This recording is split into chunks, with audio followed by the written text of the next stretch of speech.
Con la panza afuera, se levantó la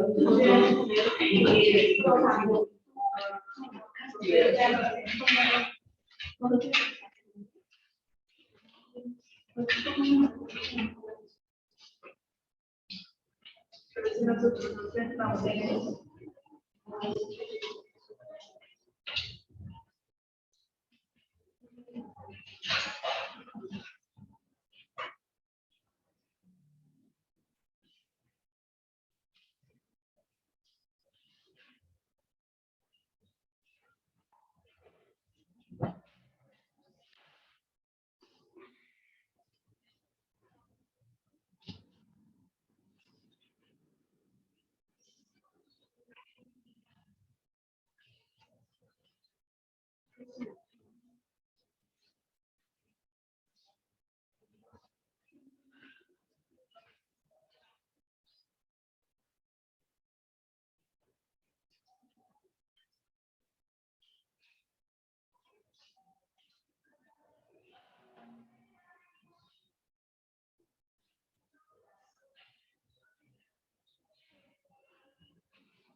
Bien, vamos a comenzar. Buenos días. Buen día.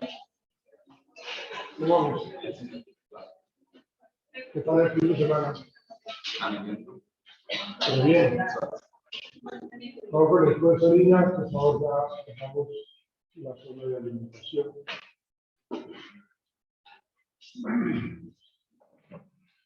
Bueno, les pregunto, ¿qué significa, con base en la tarea que yo les había dejado, qué significa el efecto halo en un entrevistador?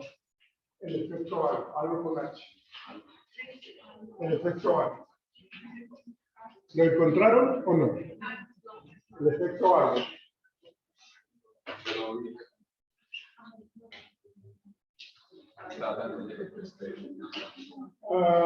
Escuchen esto, por favor. Por favor, presten atención para que no se les olvide.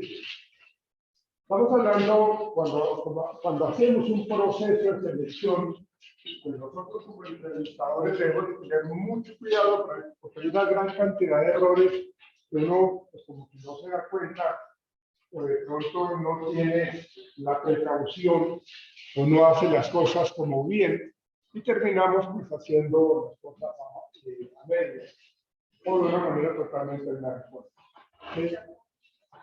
Efecto halo es uno de los errores más representativos cuando hacemos referencia a nosotros como psicólogos de selección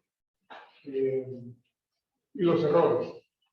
Entonces dice, en ocasiones el entrevistador se hace una idea demasiado globalizada, ya sea para bien o para mal, por el hecho de haber sido influenciado en su sola modalidad concreta. Entonces, el ejemplo de esto es que el entrevistado llegó con una mancha en la corbata, por decir algo, ¿sí? O las niñas, las señoritas, llegó y esto es un error que a veces cometen las mujeres que vienen con una minifalda bien su vestido, o vienen con un escote bastante llamativo, entonces pues eso genera una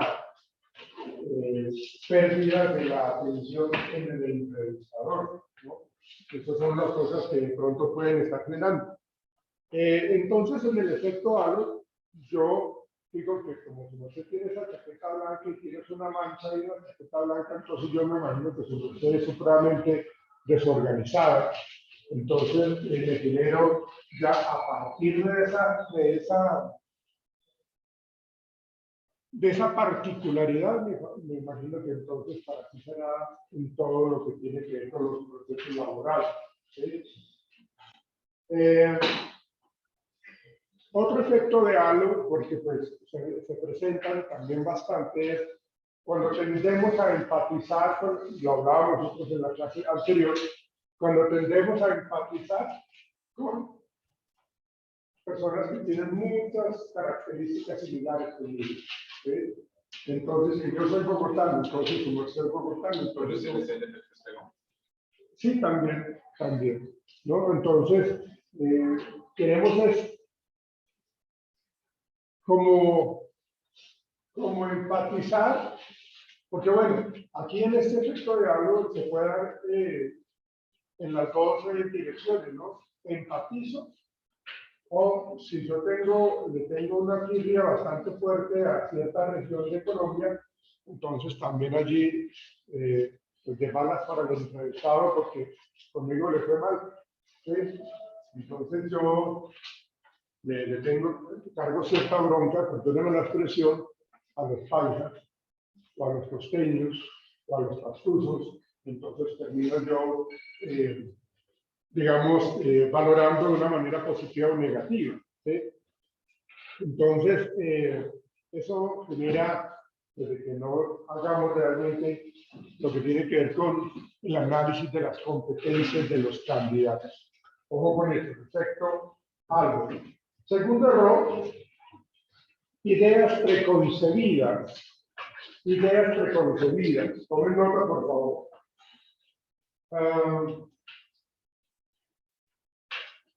Cuando nosotros no tenemos pues, mucha objetividad cuando nosotros no tenemos como mucha claridad de la persona, entonces podemos también valorarlo positivo o negativamente. ¿Sí? Y tiene que ver muchísimo con que la persona de pronto llegue 5 minutos después de la cita, ¿no? Entonces yo soy supremamente radical, no permito ni un poquitito de despacio en las conductas de los demás. Entonces, tengo una idea preconcebida de que aquí todo el mundo tiene que ser puntual. O sea, no me sirve la impuntualidad. Usted ya llegó 7 minutos tarde, entonces ya conmigo va perdiendo. ¿Sí? Como si no le pasara o le pudiese pasar algo negativo a él y que quisiera que llegase tarde en algún momento. ¿Sí? Bueno, bueno, si estamos hablando de que estamos evaluando positivamente, entonces, si yo veo casualmente a un candidato que estando en la sala de espera, tuvo la buena conducta de colaborar a alguna persona, que se le cayó algo y colaboró en eso, y yo lo estoy observando, entonces yo puedo decir, esta persona como que también es como un poco humano, una persona muy colaboradora, muy chévere, entonces como que estamos generando este tipo de interpretación. Por eso se habla de las ideas preconcebidas. En la tercera, el tercer efecto o el tercer error que se puede presentar es el efecto de contraste. ¿Sí?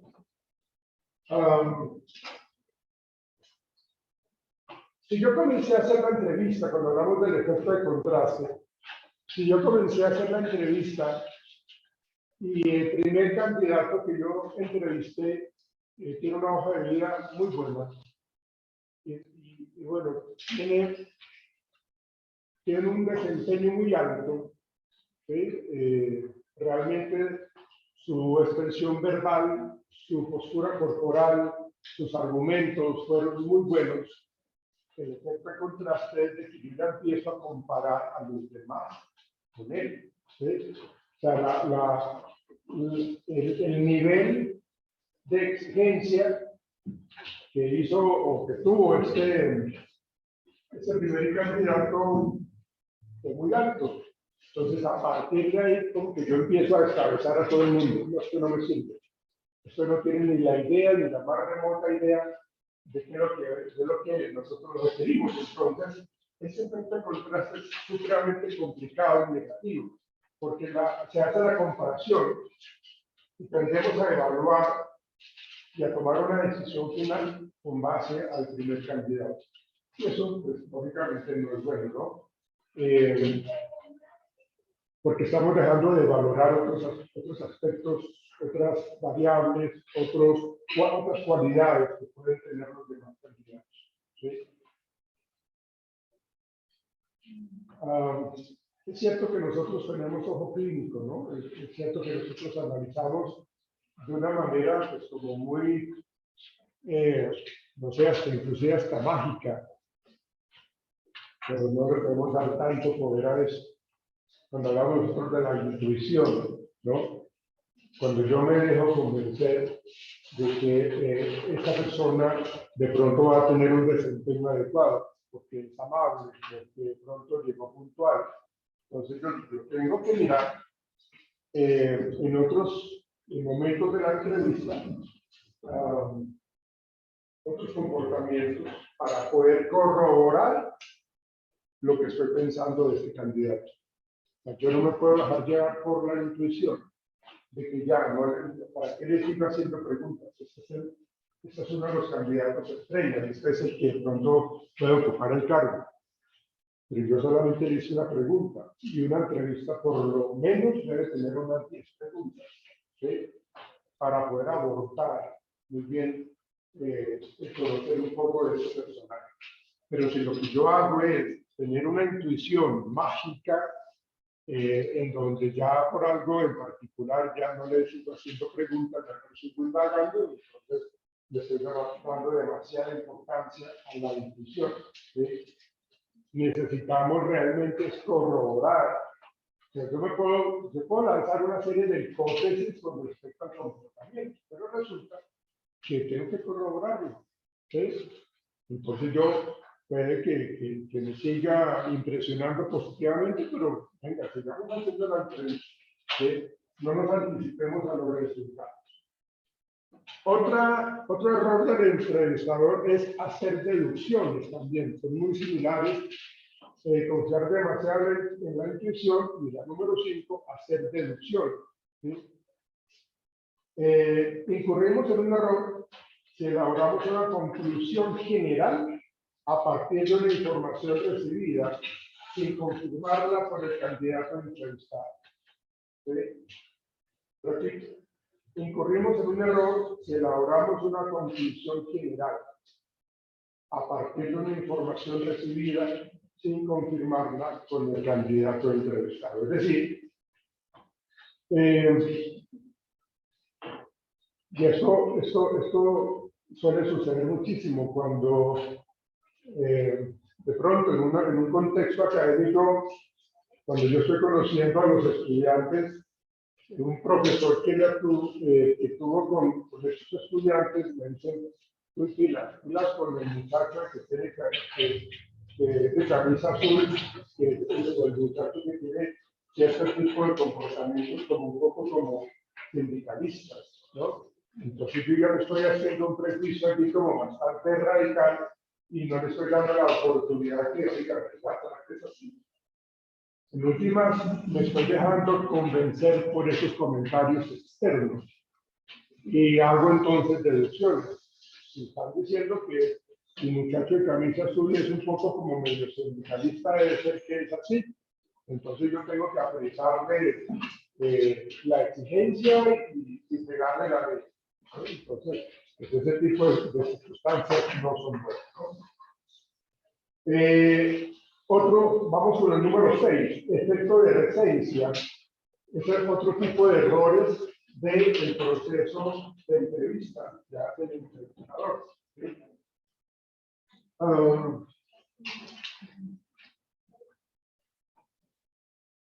La entrevista en un proceso de selección es importante desde el inicio hasta el final. ¿Sí? En el efecto de recencia nos está diciendo de que como que yo le doy importancia a cierto momento de la entrevista, a cierta pregunta o a cierta respuesta. Entonces, solemos dar más importancia a la información que recibimos hacia una parte de la entrevista. Sí, claro, por lo general es un espacio de la entrevista que de pronto me pareció interesante, pero ¿dónde están los demás? Toda la entrevista es importante, desde el inicio hasta el final. ¿Sí? Error número 7, efecto de tendencia central.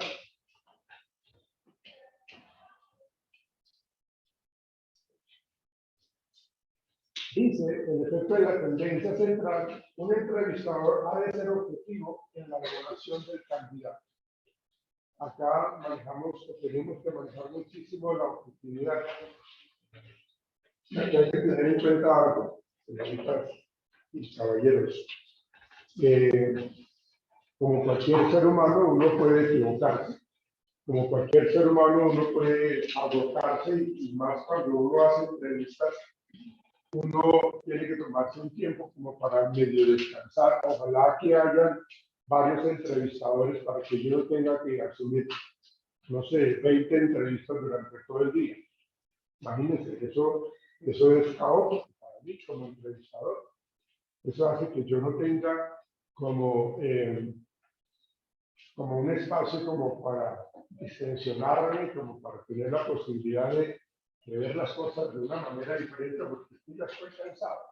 Y por lo general, después del almuerzo, esa modorra que da, ese sueño que da, eso es bárbaro. Entonces, como que ya no le estoy prestando atención a lo que dicen los candidatos. Entonces, hay que ser supremamente objetivo en el momento de la evaluación del candidato. No calificarlos a todos por igual, precisamente por ese agotamiento, ¿sí? O por esa subjetividad. Entonces hay que tener en cuenta ese efecto de la tendencia central. La número 8 es la falta de preparación de la entrevista, ¿sí? Si yo como entrevistador tengo mucho que hacer y no soy organizado, no tengo clara la entrevista, no la he preparado, yo tengo que prepararla. Yo tengo que diseñar unas preguntas bastante interesantes que evalúen el cargo que estamos tratando de ocupar. Yo tengo que hacerlo de esa manera. Entonces, la falta de preparación del entrevistador es supremamente importante. Es supremamente importante corregirlo, porque a partir de allí podemos cometer una gran cantidad de errores. Vamos a evaluar cosas que no necesitamos evaluar. Vamos a preguntar cosas que no son necesarias, ¿sí? Entonces, aquí inclusive, como yo no tengo nada que preguntar, no sé qué preguntar, hay un silencio sepulcral allí entre el entrevistador y el entrevistado. Los silencios incómodos, ¿no? ¿Qué más? Yo qué más le pregunto a este señor o a esta señorita, ¿no? Entonces, como que es bien incómodo. Y obviamente es fácil que el entrevistado se dé cuenta. Y es fácil que yo pierda credibilidad como entrevistador. Seguramente el pensamiento del entrevistador es que no sabe ni para dónde va. De cualquier respuesta que yo le dé, le va a gustar, ¿sí? La conversación de la entrevista ha de tener siempre un objetivo final, siempre ha de tener un inicio, digamos, una serie de interrogantes y darle un cierre bastante seguro. ¿Para qué? Pues para que no haya una charla sin fundamento. Debe tener una charla bien fundamentada. Esto hace, la falta de la preparación de la entrevista, número 8, hace que el siguiente error sería mal uso de las preguntas directas, ¿sí? Hay que conocer el momento que se deben realizar ciertas preguntas directas, ¿sí? Son como muy oportunas, que deben darse en este momento, ¿sí? Y hay que hacerlas de una manera, pues, como asertiva, ¿sí? Tener esa posibilidad de que la persona, cuando escuche esta pregunta, no se sienta atacada. Si yo le estoy haciendo preguntas bastante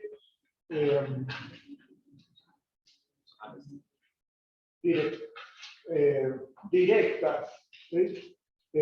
Puede que haya preguntas muy personales, ¿sí? Exactamente, pero si yo se las hago muy seguido, el entrevistado se va a sentir acosado, se va a sentir intimidado, ¿sí? Porque las estoy haciendo todas seguidas, estas preguntas directas.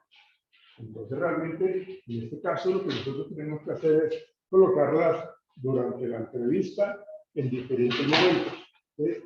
Y que le demos la oportunidad a la persona que estamos entrevistando que lo piense, que tenga su tiempo para poderla responder, ¿sí?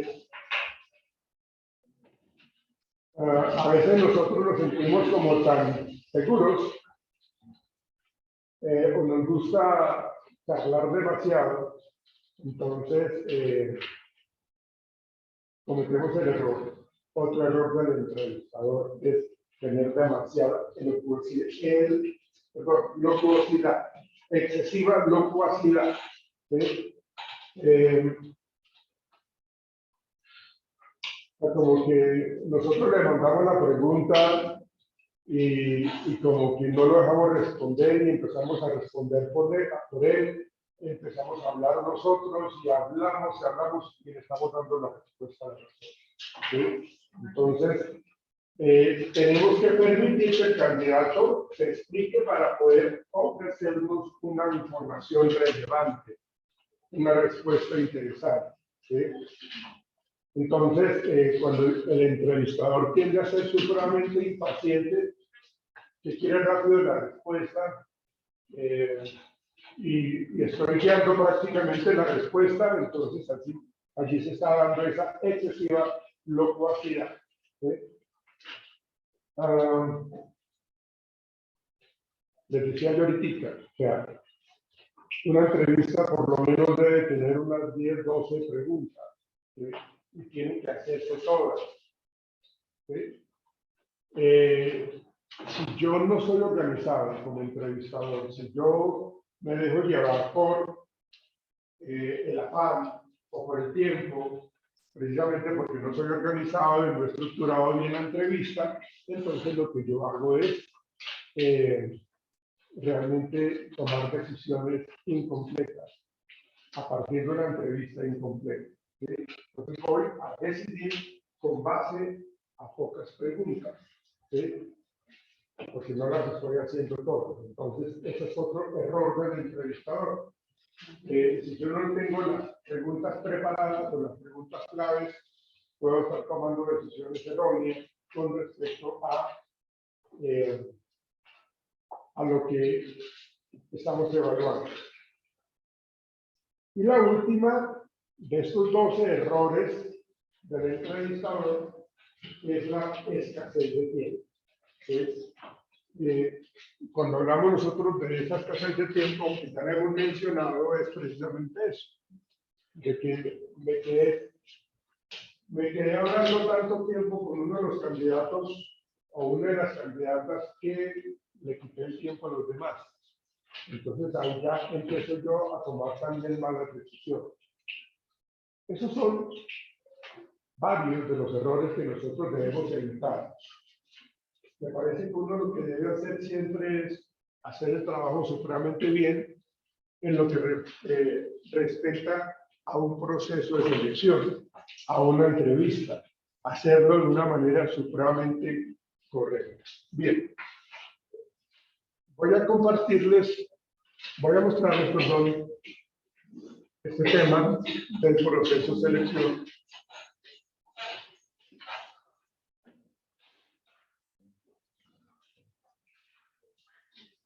Recuerden lo que habíamos hablado nosotros el viernes, cuando hablábamos del reclutamiento. Reclutar es atraer al gran número de candidatos. Un gran número de candidatos, es lo que yo tengo que tener en cuenta.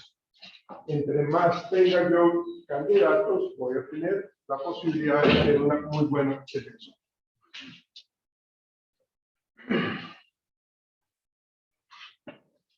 Luego, después de que atraemos a la gente, a los candidatos, empezamos nosotros a elegir, a tomar esas decisiones, a hacer ese proceso de selección, en donde recopilamos información sobre cada uno de los candidatos, recopilamos información sobre cuál podría ser el candidato que va a ocupar el cargo y se va a desempeñar de una manera adecuada. ¿Sí? ¿Para qué? Pues para poder tomar la decisión de contratarlo. Aquí hay algo importante, muchachos, y es de que el proceso de selección tiene que hacerse completo. O sea, cuando digo completo es de hacer verificación de referencia, hacer la entrevista, hacer las pruebas psicológicas, las pruebas psicotécnicas, una segunda entrevista si es necesario, ¿sí? Porque eso es lo único que me determina a mí la posibilidad de tener éxito en el proceso de selección. Si yo hago una selección incompleta, en donde no hago entrevistas, en donde no aplico las pruebas que realmente necesitamos aplicar, eso puede ser un caos para mí. Si yo soy el director de talento humano o si yo soy el analista de selección, eso para mí puede ser un grave problema. ¿Sí? Y eso me pasó a mí en mi experiencia organizacional cuando yo estuve trabajando, estoy hablando así ya, de hecho el Transmilenio no existía, ya por eso les digo todo. Estaba hablando de que existía la troncal de la Caracas. Ustedes conocieron algún, bueno, pronto Alex, pero no llegó. ¿Sí? ¿Conocieron la troncal de la Caracas? ¿No? Ustedes me están haciendo sentir bien, pero bueno. La frontera de la Caracas era un sitio donde había, se inhalaba muchísimo monóxido de carbono, había mucho ladrón, bueno, ahora también, pero eran más visibles. ¿Sí? Los trancones eran bárbaros, o sea, Bogotá era un caos absoluto. ¿Sí? Entonces, coloco esa referencia o ese contexto porque en esa época no había Transmilenio, es decir, que existían los famosos buses urbanos, ¿no? Y la guerra del Senado y todo este asunto, ¿no? Entonces existía pues, absolutamente todo eso. Entonces una empresa me contrató para hacer un proceso de selección para seleccionar conductores de ese transporte, del bus urbano. Entonces, claro, yo comencé a hacer el proceso, pero la gerente me decía que se tocaba hacerlo de una manera rápida, ágil. Ya listo, vamos a hacerlo. Entonces yo necesito hacer entrevistas, necesito hacer análisis de referencias, necesito hacer pruebas de personalidad. Entonces la señora como que no estaba muy conforme con eso. Si yo no lo hago de esa manera, es un riesgo gravísimo para ustedes como empresa. Eso se puede generar, se puede acarrear resultados muy costosos para la empresa. No se le hiciera. Igual yo la hice, ¿sí? Pero salvando mi responsabilidad y mi tarjeta profesional, en donde pues, yo decía que se tenía que hacer completa el proceso de selección. Y resulta de que, pues, bueno, yo apliqué el 16 PF, seguramente ustedes ya lo conocen, el 16 factores de personalidad, ¿sí? Que es una prueba, un cuestionario bastante estandarizado. Yo soy muy amigo de esos cuestionarios. No soy tan amigo de las pruebas proyectivas. Las pruebas proyectivas para mí son mucho más subjetivas, ¿no? No de tener una muy buena preparación para poder analizar una prueba proyectiva. O sea, si yo no las conozco, si yo no las manejo, en Rocha, por ejemplo, que es el ser de las manchas, entonces, ¿cómo voy a interpretar yo? ¿No? Entonces, yo tengo que tener conocimiento del Rocha para poderlo manejar. De tanto una que es bastante interesante y que de pronto puede tener buenos resultados es el centro de Huartec y de los 8 campos. ¿Sí? Ese también puede ser muy bueno. Aunque tiende a ser un poco proyectivo, o el TAT también es un poco proyectivo, pues porque es a partir de la explicación que da la persona. Yo no puedo dar una gran cantidad de explicaciones de un evento en particular, pero entonces, ¿de dónde yo analizo si esto es bueno o esto es malo? ¿Cuáles son los rangos que hacen que yo tenga la posibilidad de decidir por cuál me quedo de las respuestas que da el candidato? Por eso, para mí son subjetivos, ¿sí? De hecho, las personas a veces tienden a manipular un poco el tiempo de la entrevista o a dar las respuestas que uno quiere como entrevistador escuchar, ¿no? Entonces yo tengo que tener mucho cuidado con eso. El 16PF o el MMPI y otros más controlan exactamente eso. Determinan si es confiable la respuesta, qué tanta distorsión motivacional tenía el sujeto en el momento de responder las preguntas, qué tanta negación podría tener la persona en el momento de también responder las preguntas. Entonces el 16PF tiene unos rangos en donde dice si está entre 0 y 4 es una persona supremamente transparente para responder. Entre 5 y 9, la persona está respondiendo no como muy claramente, ¿sí? Está como ocultando su respuesta. Y de 9 para arriba es una persona que no respondió honestamente. Entonces, cuando caen en ese rango, la prueba se anula, porque yo soy sincero al responder. O sea, no tuvo la motivación para responder. De hecho, cuando uno va a una prueba psicológica, de pronto la noche anterior tuve una pelea con mi señora, con mis hijos, o con mi hija, entonces eso hace que yo esté totalmente desconcentrado y responda de una manera pues, no muy bien. Entonces, el nivel motivacional mío en este momento alteró mi respuesta. ¿Sí? O la negación, como les explicaba, de que la persona no se muestra tal cual como es, sino que realmente la persona pues, dice lo que uno quiere o responde lo que uno quiere, lo que uno pretende, ¿no? Bueno, entonces...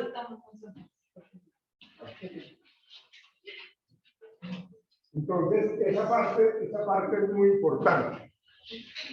Pero bueno, esto lo comentaba porque en esta empresa, pues yo apliqué el 16-13, que es un cuestionario que me parece supremamente objetivo, muy estandarizado, muy científico, y me permite a mí dar informes, conceptos de lo que hablábamos en algún momento de los seleccionados con reserva y no seleccionados. ¿Sí? Entonces, eso me ayuda muchísimo a eso.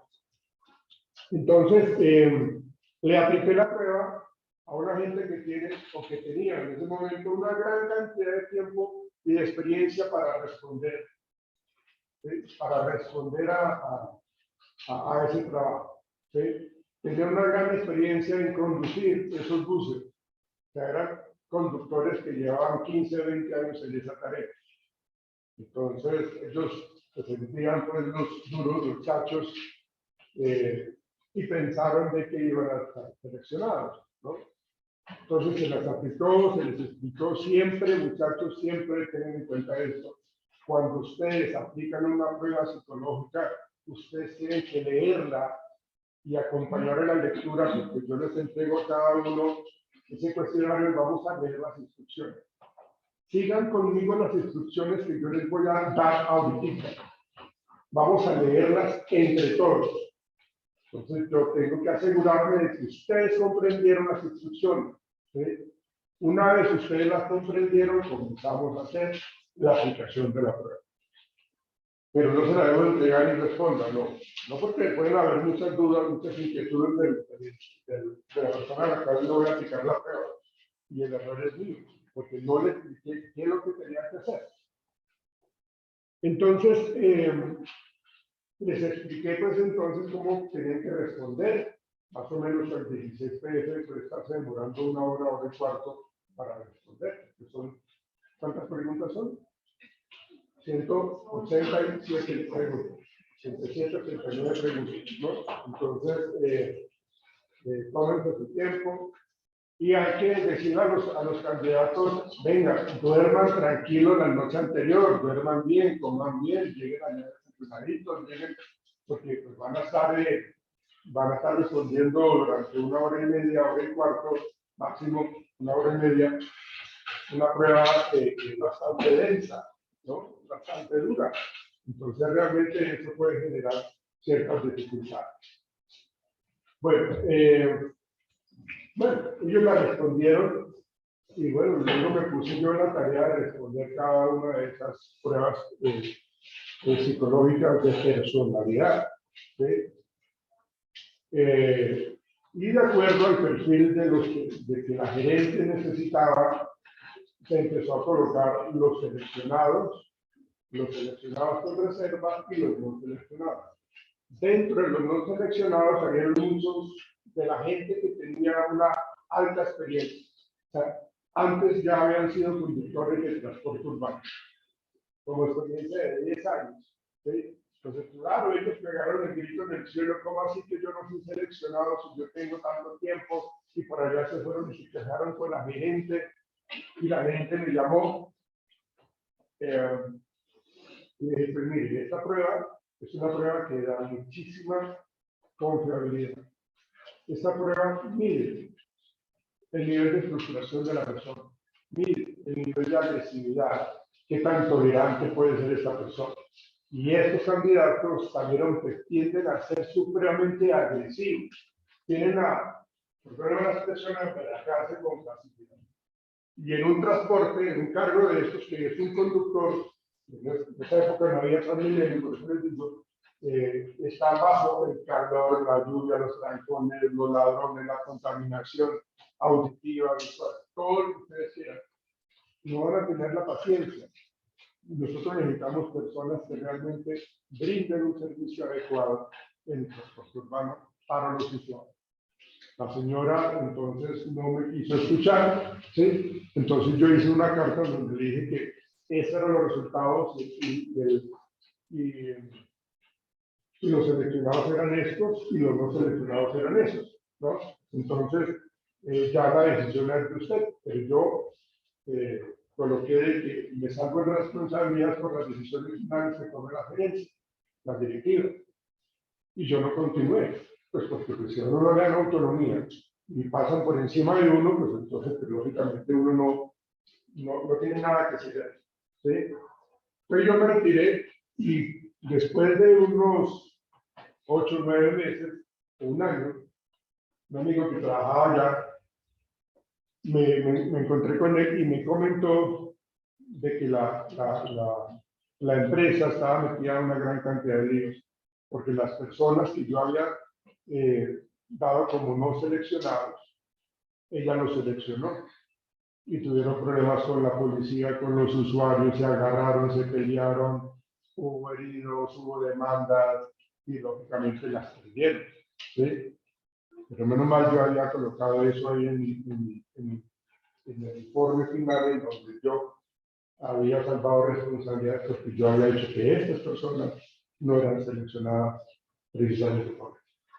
Entonces, fíjense que cuando nosotros estamos en esa tarea del proceso de selección, la responsabilidad es tan grande, es tan importante porque yo les puedo quitar, o sea, si yo hago un mal proceso de selección, si yo no tengo en cuenta realmente cómo debe hacerse el proceso de selección, o lo hago de una manera incompleta o amañada, porque pues uno lo que hace siempre es de que venga, este es el hijo del dueño o este es el amigo del hijo del dueño, entonces venga, le damos la oportunidad. Y esas decisiones son costosas, ¿sí? Y me pueden costar mi cargo, ¿sí? Y puedo yo recibir una demanda penal inclusive, ¿sí? Nosotros como psicólogos debemos de tener un pool de abogados, uno tiene que pagar una representación legal, sea en el área organizacional, en el área educativa, en el área clínica, porque uno puede tener problemas con los pacientes en este caso. ¿Sí? Entonces, si hay algún paciente que no le gustó mi diagnóstico o no le gustó el tratamiento, pues yo tengo que decir, bueno, ¿cómo fue el proceso? Yo le sugerí que fue lo porque, y otra cosa que les quiero recomendar, uno como psicólogo clínico, uno debe tener cuidado de lo que le dice al paciente. ¿Sí? Yo no le debo decir, haga esto. ¿Sí? No le debo decir, sepárese. O no le debo decir un poco de cosas, porque si ellos dicen lo que yo les dije que hicieran y les va mal, pierdo yo el alma. O sea, me va supremamente mal. Porque es que el psicólogo me dijo, haga eso, y yo lo hice, y mi esposa me dijo, no, gravísimo. Lo que uno hace en un proceso terapéutico es decirle al paciente, mire, estas son las opciones que tiene, estas son las alternativas que usted tiene. Le voy a enseñar a que usted decida cuál puede ser la más efectiva, pero usted es el que decide, usted es el que toma la decisión. Yo no estoy tomando la decisión, yo le sugiero, ¿sí? Pero no le estoy diciendo que tiene que hacerlo, porque de ahí se pueden hablar. Y bueno, no meten en problemas ahora. Entonces, cuando uno está en esos procesos de selección, que fue lo que le pasó a esta señora gerente, pues tuvo que pagar muchas indemnizaciones por todas esas malas decisiones de contratar personas que tienen esa hostilidad en un cargo como eso. Bien, entonces es muy importante tener en cuenta todo eso que les acabo de decir cuando hablamos del proceso de selección. Aquí tenemos nosotros como ese camino,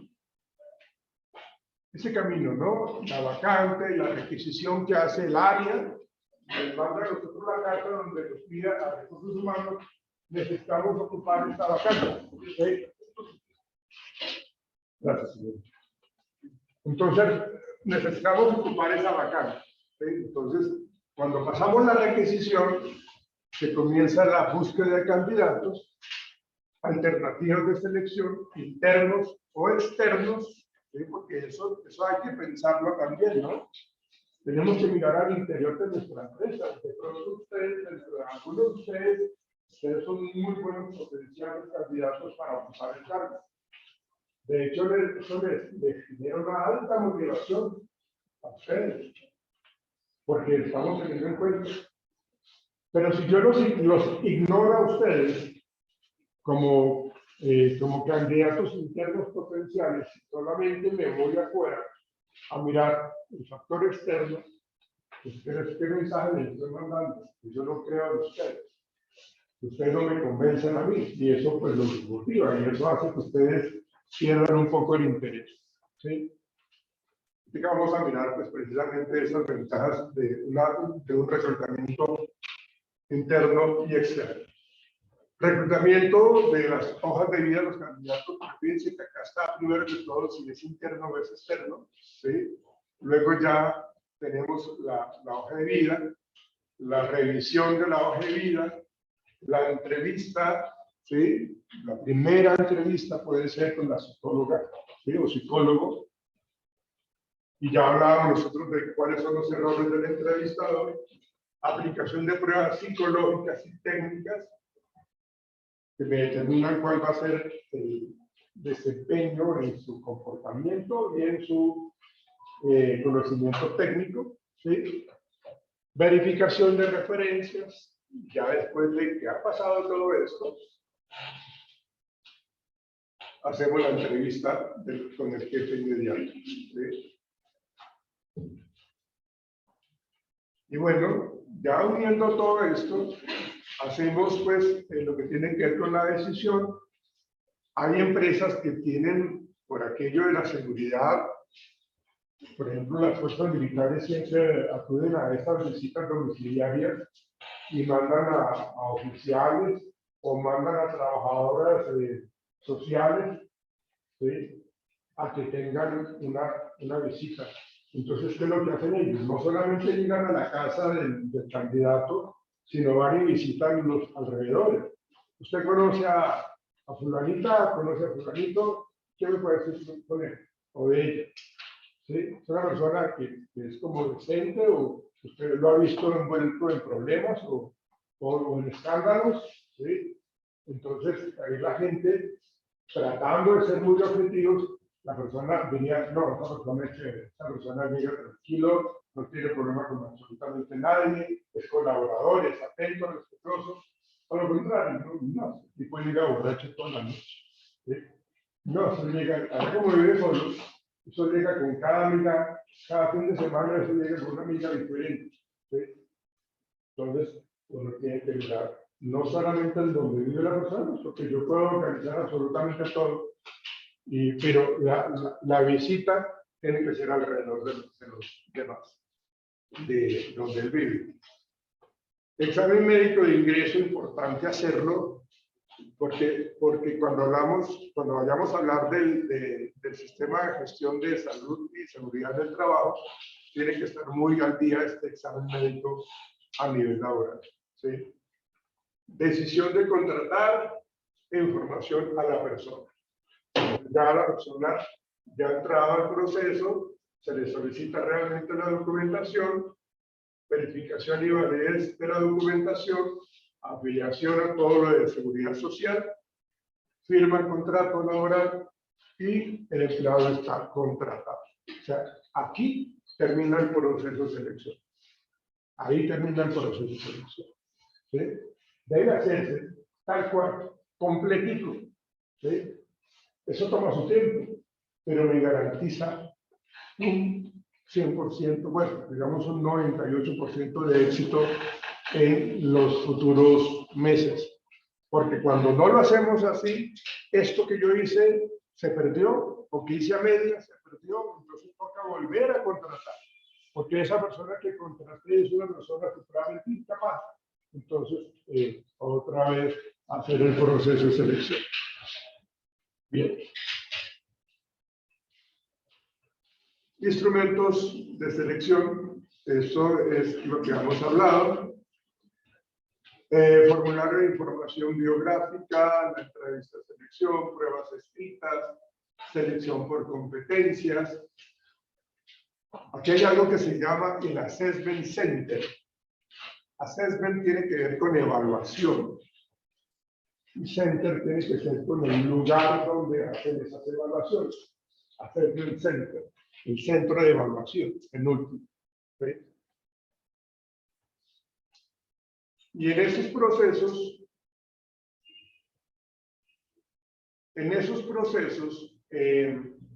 de evaluación, en esos Assessment Center, yo invito a las personas que ya van avanzando en el proceso de selección y los invito a la empresa o algún club. Si tengo todo un día o 2 días en donde tengo que hacer una gran cantidad de actividades para poder seguir evaluando. Porque aquí entonces lo que hacemos nosotros es, con todo el personal experto en hacer el proceso de evaluación, vamos a mirar cómo ellos toman decisiones, los candidatos, cómo los candidatos solucionan problemas, cómo los candidatos a partir de las competencias pueden encontrar una solución.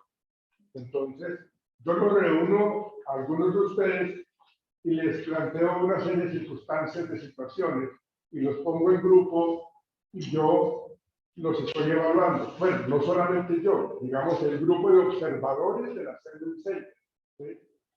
En donde todos somos expertos y evaluamos y observamos el tipo de liderazgo, la manera como sigue a las personas y se les facilita trabajar en equipo.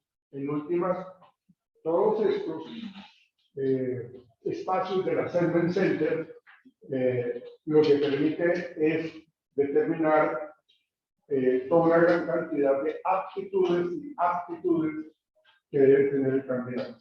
Por lo general, el Assessment Center se utiliza para cargos ejecutivos, ¿sí? Que van a manejar personal, que van a dirigir personal. Entonces necesitamos que la persona tenga ese conocimiento. Esta generación silenciosa del 20 a 40, pues son como los que solamente tenían que ir a trabajar y no tenían la oportunidad de chistar nada, simplemente hagan caso y ya. ¿Sí? O sea, son como los que no decían absolutamente nada. ¿Sí? Los baby boomers, ¿sí? 1946 al 64, son como los que venían los hijos de la Segunda Guerra Mundial o de las guerras y tenían ese tipo de comportamientos como tan característicos, un poco como tan temerosos por todas las circunstancias que se habían estado viviendo. ¿Sí? En la generación X del 65 al 79, los inmigrantes digitales, ¿sí? Yo estaría en esa época, en el 65, ¿sí? En donde pues ya teníamos un poco más de posibilidades de estar en contacto con lo que tiene que son algo de la tecnología, de esa cuestión. O sea, ya se podía mirar un poco de eso. ¿Sí? La generación Y de los 80 a los 2000, los nativos digitales, o sea, ya son los llamados millennials, que son mucho más dados a ser un poco más rebeldes, a ser un poco más irreverentes, a ser un poco más abiertos, a no comer entero, a cuestionar. Y bueno, las empresas también tenían que cambiar, o deberían estar cambiando para poder generar como la aceptación de esta generación. Y la generación Z, de la 2001 a la 2010, los nativos digitales, que ya, o sea, son las personas. Yo me acuerdo que cuando yo estaba trabajando en la Universidad de Colombia, llegó pues el internet y esta cuestión, ¿sí? La universidad compró una gran cantidad de equipos de computadores y los puso a disposición de los estudiantes y de los profesores en unas bahías entre salón y salón, entre los espacios abiertos, no solamente en las bibliotecas, sino en todos lados. Y eso estaba pues, saturado de la gente, y entonces había siempre muchas personas requiriendo eso. Ampliaron entonces el gran número, el número de computadores y de ingreso a las redes, ¿no? A las redes, mejor dicho. Entonces nos dimos cuenta de que el mundo cambió. El mundo ahora estaba inmerso en el Dios Google, estaba inmerso en una gran cantidad de nuevas tecnologías que para todos fue algo impresionante. ¿Sí?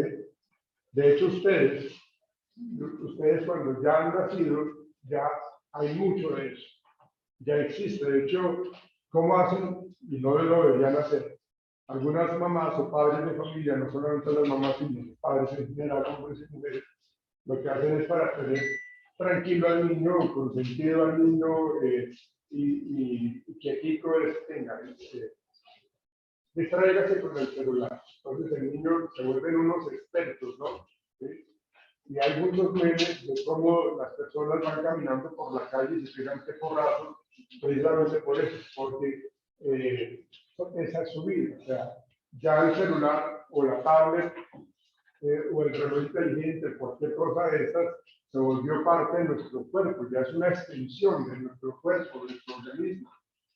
Ya cuando se les dice a ustedes no pueden ingresar acá con celulares, ustedes no pueden ingresar acá. De hecho, las abuelitas que casi no la ven, llegan allá y se reúnen y cada quien, así como están haciendo algunos, cogiendo el celular y están en la sala, todos reunidos, ¿no? Y la abuelita mirándolos a todos, pero cada quien con su celular. Entonces, claro, sobre eso la hace enojar, entonces para la siguiente visita coloca entonces al ingreso de la casa, del apartamento, una cajita en donde dice, me hacen todos ustedes ya mi celular.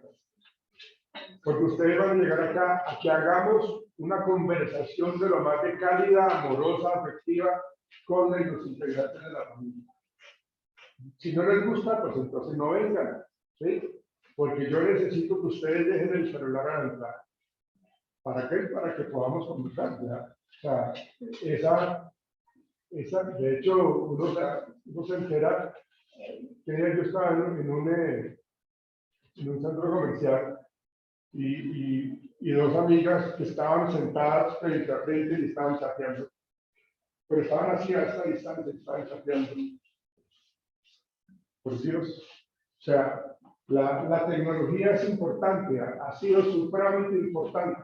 ¿Sí? O sea, qué bueno que exista, pero le hemos dado un mal uso a esa tecnología. Yo me acuerdo en mi época de universitario, ¿sí? Que teníamos que ir a hacer fila a la Universidad de Arango, a la Biblioteca Nacional, ir a buscar en las fichas el libro que necesitábamos, hacer la fila para pedirlo, recibirlo, ir a hacer fila para sacar fotocopia cuando pues, me permitían, ¿cierto? Todo eso. Por eso las bibliotecas hoy día casi ya nadie las consulta, ¿no? Aunque pues también hay bibliotecas digitales, ¿sí? Pero eso era algo increíble, ese proceso que era un poco dispendioso, pero era interesante, la verdad. Bien.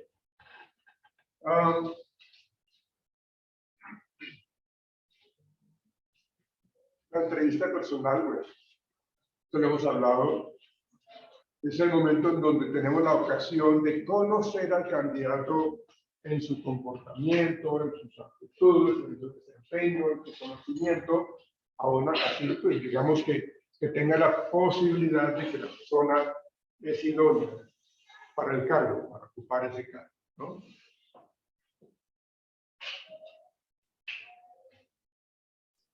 Tipos de entrevista: estructurada, libre, mixta, semi-estructurada, entrevista de atención, entrevista por competencia.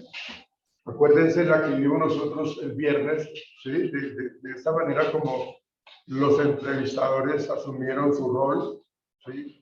Un poco demandantes, un poco hostiles, ¿cierto? O sea, hay de todo, ¿sí? Heineken tiene un proceso de selección bastante interesante. Yo no sé si ustedes han visto ese video de Heineken, ¿sí? De la cervecería Heineken, en donde le colocan a los candidatos, el entrevistado está frente al entrevistador y el entrevistador le da como un infarto, ¿sí? A ver cómo reaccionan los candidatos, ¿sí? ¿Qué hacen?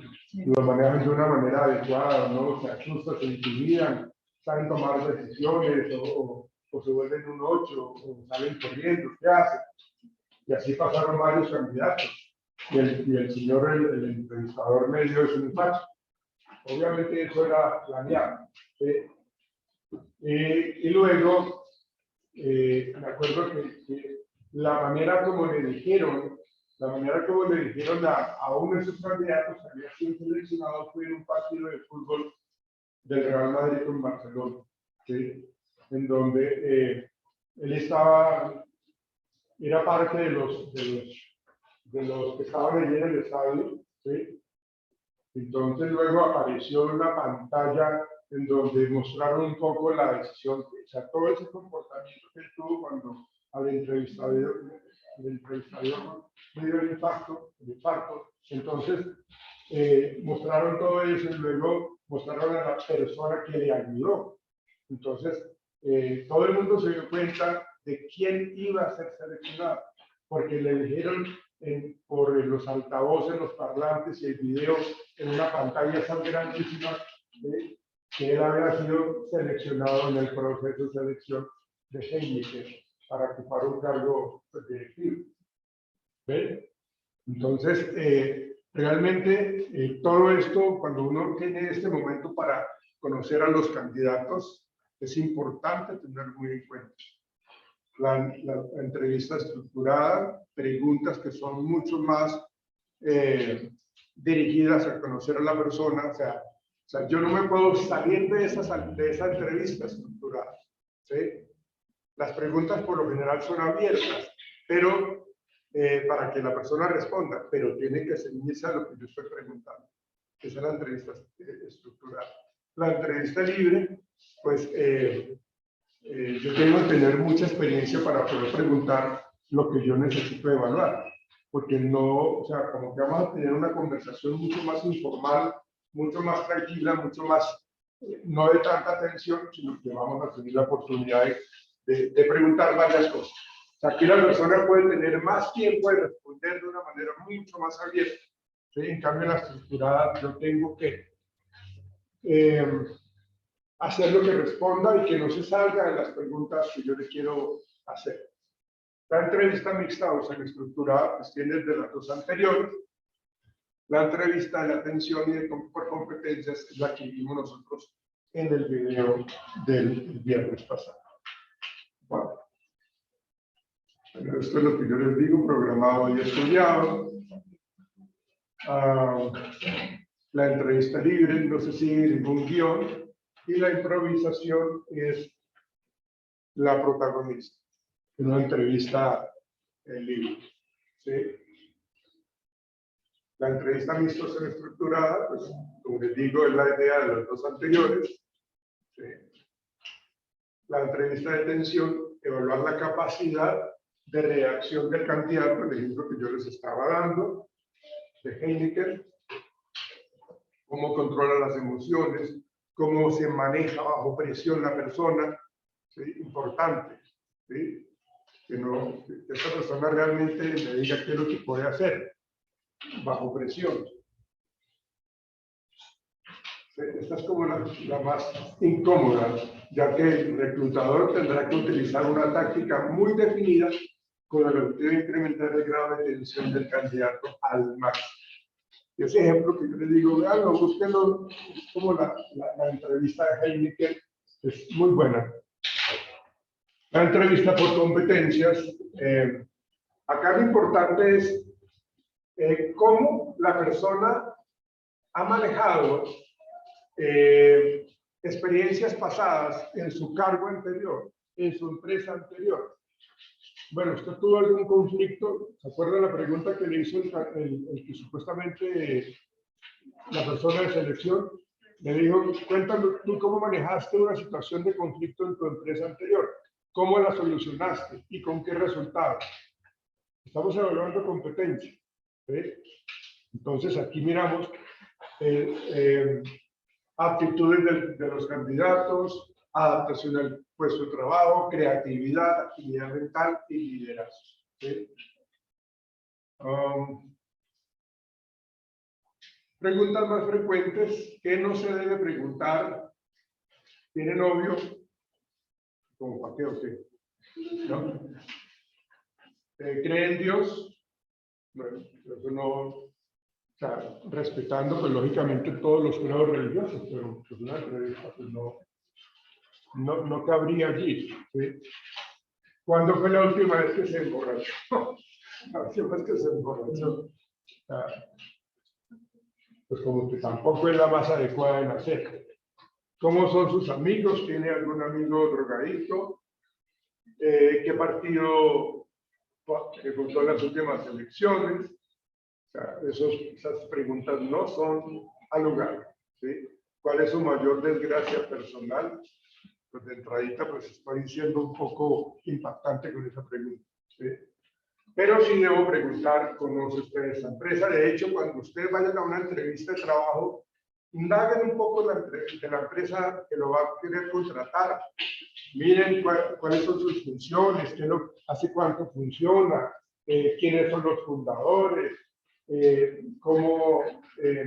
cuáles son sus proyecciones sociales. O sea, conozcamos un poco de la empresa antes de irnos a la entrevista. Eso es un punto muy a favor. ¿Sí? ¿Qué opinión tiene de sus jefes anteriores? Describa el tipo de jefe que prefiere.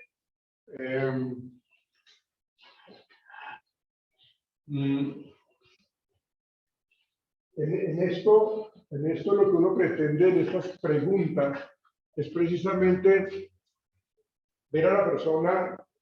Por ejemplo, si yo le digo, ¿usted qué haría si su mejor amigo está robando a la compañía? Esa es una pregunta muy difícil, ¿sí? Porque me están evaluando lealtad con mi amigo o lealtad con mi empresa, ¿sí? Por donde yo responda, tengo que mirar qué tanto daño me estoy haciendo a mí mismo, ¿sí? Entonces, son preguntas que tienen doble sentido, por cualquier lado tienen un filo supremamente peligroso, ¿sí? ¿Ustedes qué responderían? Ustedes se enteran, la pregunta es, su mejor amigo está desfalcando a la empresa. ¿Usted qué hace? ¿Lo denuncia o se queda callado? ¿Ustedes qué dicen? Pero es su mejor amigo, es su parce, es su pana, su llavería, su compadre, lo que ustedes quieran, ustedes querían. Y saben de que si lo denuncia, pues lógicamente lo sacan de la empresa. ¿Sí? Pero yo le doy lealtad a él. ¿Sí? Es mi llavería, ¿qué hago? Sí, es mi llavería, es mi carnal, como lo quieran llamar ustedes. ¿Sí? ¿Qué harían ustedes?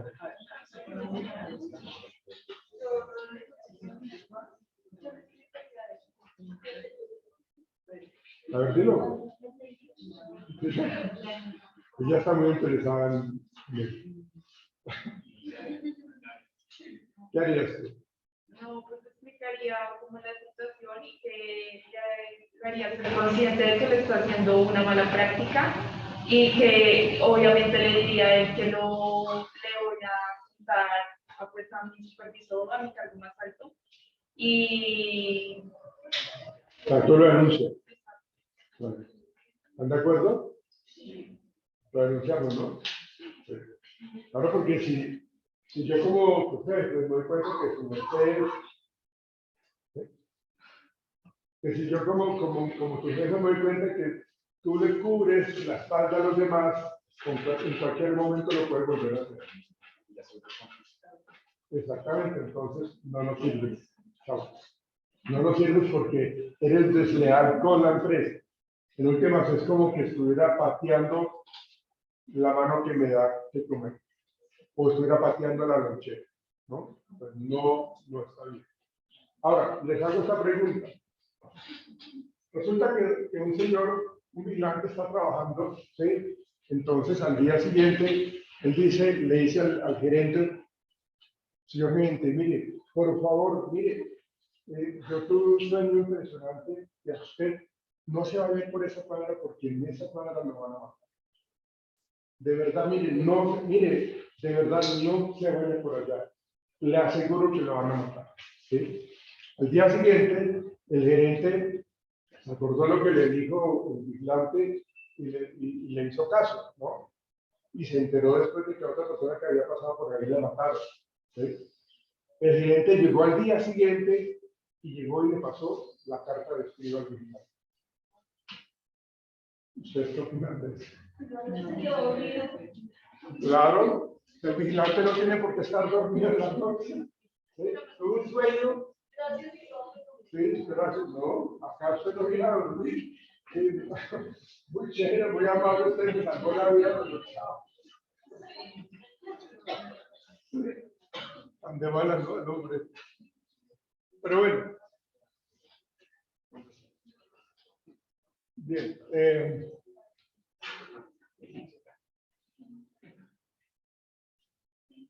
Bueno, esos son los formatos que luego ustedes lo miran, ahí está en la plataforma. Preguntas por parte de los candidatos, intrínsecos y extrínsecos, bueno, eso lo miran ustedes. Entrevista de personal, que la miraremos, tenemos el tiempo que es. Bueno, miremos esto. Permítanme, por favor.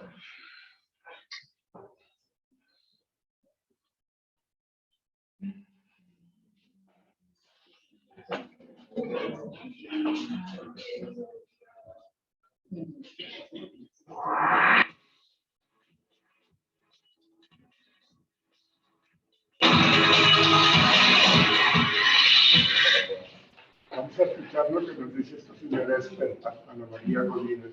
Debe ser la hermana de Godínez del Mechado.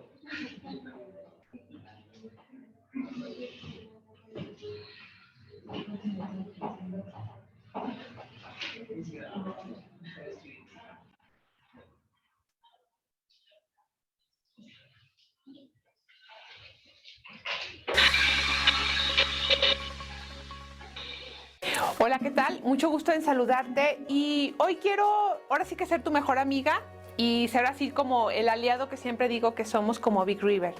El reclutamiento 2.0 es algo que cada vez más personas lo están comentando y realmente antes de saber realmente los procedimientos, todas las herramientas que implica, yo quiero compartir algo que realmente tiene que ver contigo. Para poder utilizar el reclutamiento 2.0 con todas sus bondades y todos sus beneficios, realmente lo que primero tenemos que atender es a la persona que va a hacer ese reclutamiento 2.0. Una cosa que tenemos que entender quienes nos dedicamos a buscar personal y atraer el mejor talento para la organización es que los candidatos que van a buscar esas vacantes ya no son tan pasivos como lo eran hace 5, 10, 20 años. Y por lo tanto, esto hace que los reclutadores evolucionemos y seamos más tecnológicos, estemos buscando realmente más herramientas, estímulos diferentes para atraer ese talento joven que sin duda puede aportar cosas muy positivas a la organización. El reclutamiento 2.0, algo que tiene y es muy padre y que me gusta mucho, es que acorta el tiempo, te da una mayor cantidad de opciones y si tú lo haces de manera eficiente, realmente vas a tener muy buenos resultados. Cuando escuchamos esto, de repente viene la amenaza acá en nuestra cabeza que dice, oye, pero es que yo no hago nada de eso, yo lo hago todavía de manera tradicional. Y pues bueno, eso ya está pasando a ser obsoleto. Sin embargo, sí tenemos que seguirlo haciendo, sobre todo por los talentos senior o personas de una generación X o Y que no normalmente se meten tanto a las redes sociales. Sí se tiene que seguir haciendo, pero yo te diría que un 20%. El otro 80% sí tiene que ser un reclutamiento 2.0, que sea más activo, que tengas más presencia en los diferentes canales de la red para que realmente funcione y cumpla ahora sí que todos los objetivos y bondades que nos ofrece. Algo que tú debes hacer para ser el mejor reclutador 2.0 es que te debe de interesar ser un ser social. Normalmente a mí me encanta ver a la gente de recursos humanos porque generalmente son personas muy amigables, muy empáticas. Pero bueno, también hay sus excepciones y de repente hay gente tímida que no le gusta ser tan social, no nada más en el trabajo, sino en otras áreas de su vida. Para ser el mejor reclutador 2.0 tienes que ser un ser altamente social, que siempre te interese estar haciendo relaciones y, como digo, no nada más en tu ambiente de trabajo, sino también relaciones con asociaciones, en cámaras, en congresos, para que esto te dé el mayor número de opciones al momento que tú busques una vacante. A mí me da mucho gusto que frecuentemente mis clientes, como saben que tengo acceso a una red muy grande de personas, siempre me están preguntando, oye Ana, ¿no conoces a alguien para este puesto? Y así, y generalmente si yo tengo esas opciones, yo se las paso, porque realmente es así como hacer un networking y ayudarnos entre todos. Y también cuando yo necesito algo, realmente tengo muchísimas opciones para de dónde atraer personal a través de redes sociales, a través de instituciones que conozco y que las he seguido en LinkedIn, en Facebook, en Twitter, y realmente te puedo decir que nunca se me cierran las opciones al momento de buscar una vacante, porque realmente me considero una persona social y eso es lo que yo quiero invitarte a ti, que hagas consciente, si realmente quieres ser el mejor, pues que le tienes que invertir para ampliar tu networking o tus redes de negocio, para que siempre tengas gente de donde pedir ayuda. Otro punto importante es que para que el reclutamiento 2.0 funcione vas a requerir de un software o de un sistema automatizado que esté en la nube y que te ayude a tener un seguimiento puntual de todo lo que te va a llegar, porque si lo quieres hacer de la manera tradicional en Excel y en bases de datos no va a funcionar, porque de verdad no te quiero asustar, pero llega una infinidad de currículums y de gente que quiere aplicar a la vacante. Y si tú no modificas tus procesos a este nivel de tecnología, pues realmente te vas a quedar atrás y no va a funcionar. Otro aspecto también es que en el día a día tú tienes que ser una persona inquieta y debes de estar suscrito a novedades de tu sector, a estar en diferentes grupos sociales que hoy están en LinkedIn, en Facebook, en Twitter, para que realmente te mantengas actualizado. Y también te invito a que te suscribas a información de valor para recursos humanos. Si no te has inscrito a mi canal de Big River TV, por favor hazlo, porque aquí siempre vamos a estar compartiendo información y cada que nosotros subamos un video te va a llegar a tu correo la alerta para que puedas ver la información más actual y más fresca. Pero así como lo vas a hacer conmigo, con Big River, también lo puedes hacer con otras redes sociales, con otros youtubers, para que realmente tengas siempre información valiosa y que la puedas compartir con el resto de tu organización. También tienes que empezar a desarrollar esta capacidad de ser un negociador efectivo. Un negociador efectivo para que si hay una vacante que esté trabajando, pues tú puedas, no una vacante, sino un perfil o un candidato que esté trabajando, tú puedas negociar con él para que en un corto tiempo se pueda venir a tu organización. También tienes que desarrollar habilidades de comunicación telefónica. Eso a mí me encanta porque últimamente lo que he estado haciendo cuando me llegan currículums para una vacante, lo que hago ya no es citar a un chorro de entrevistas. Primero hago una entrevista telefónica y de la entrevista telefónica segmento y ya solo entrevisto a los que me interesan y sé ya por la llamada que les va a interesar la posición. Si haces esto, híjole, en menos tiempo vas a poder cubrir esa vacante que tienes libre.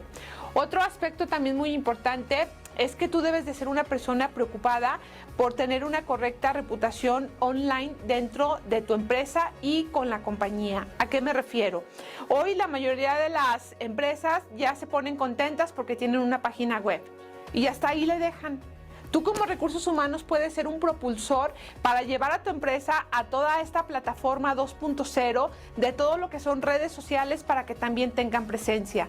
Yo siempre recomiendo que no lo hagas como una iniciativa de tu área. Hazlo de manera coordinada, avísale a la dirección, si tienes un área de marketing, para que hagan un esfuerzo muy ecuánime, muy estratégico, donde realmente no nada más recursos humanos saque el beneficio del reclutamiento, sino también ventas, la parte de marketing, la parte de colaboradores, y si lo hacen de verdad de una manera estructurada, sistémica, van a poder tener muy buenos resultados. Y un último dato que te quiero compartir para que realmente le pongamos velocidad a que suceda esto de mejorar la reputación online, es que menos del 20% de las compañías de México y América Latina hoy tienen sus páginas web preparadas para que se vean en dispositivos móviles.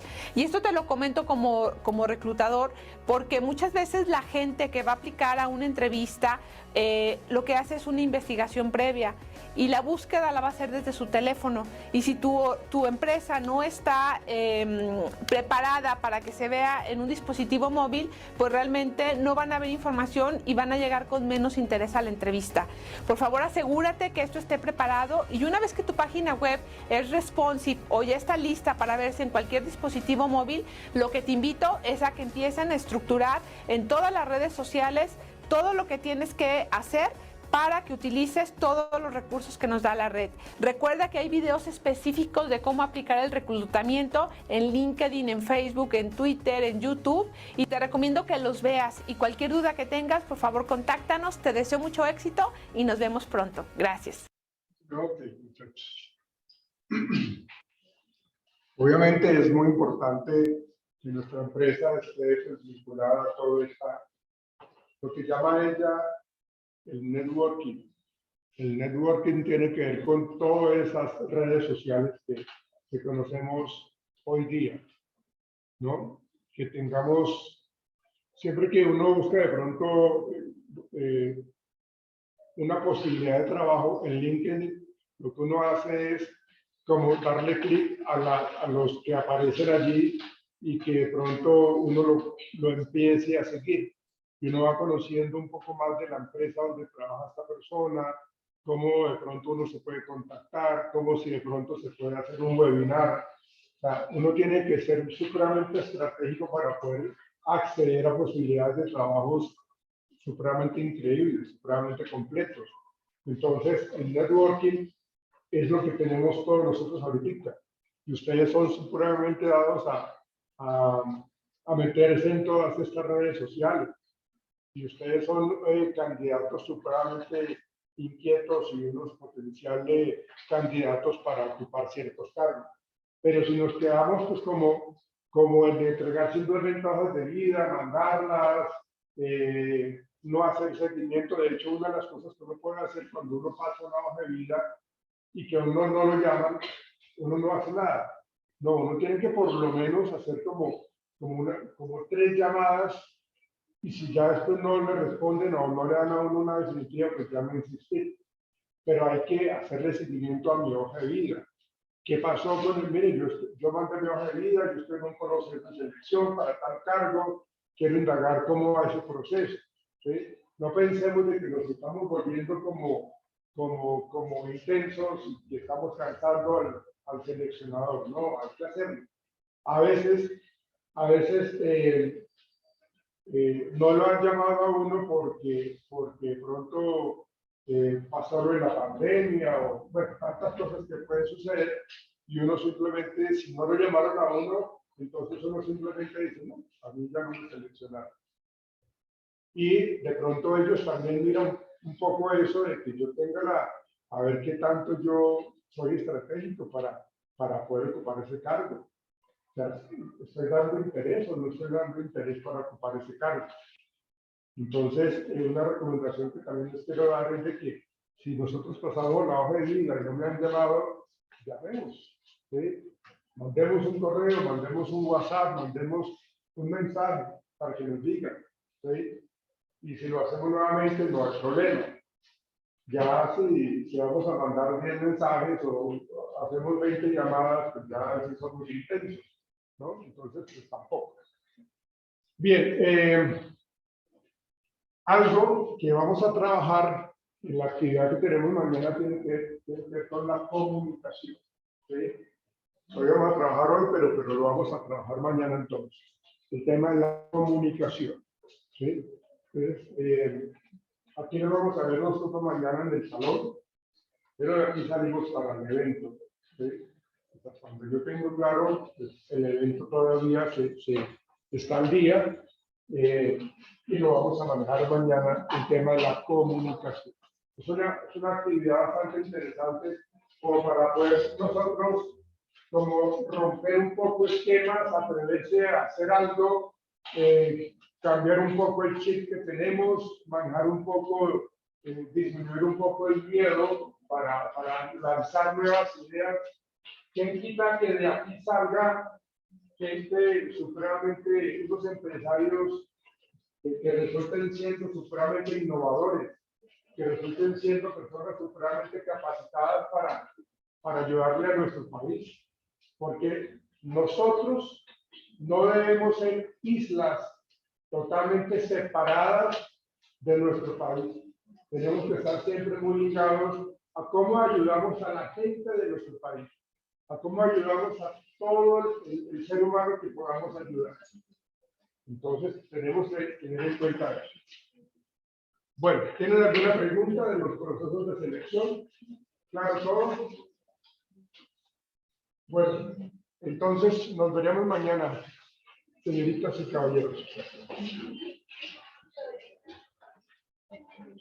Nos vemos mañana acá, y aquí salimos para ver. A las 8 normalmente nos vemos acá.